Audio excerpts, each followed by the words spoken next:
How to delete the copied messages in WhatsApp. Hi everyone, this is Rose from Create Login and Delete. Without any further ado, let's dive right into the video. Firstly, launch WhatsApp application on a device. Make sure to log in and sign in to your particular account, and then you will land on this chat section of WhatsApp. Simply open particular chat where you want to delete the copied messages of.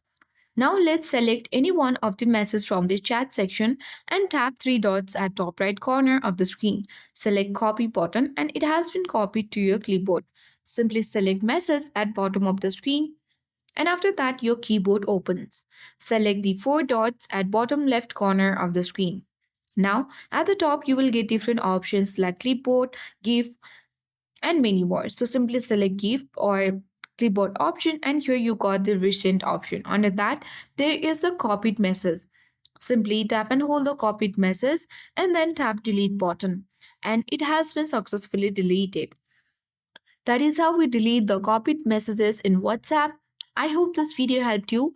If you are new to our channel, hit the like button and subscribe for more tech and tips videos. Thank you for watching and see you in the next video.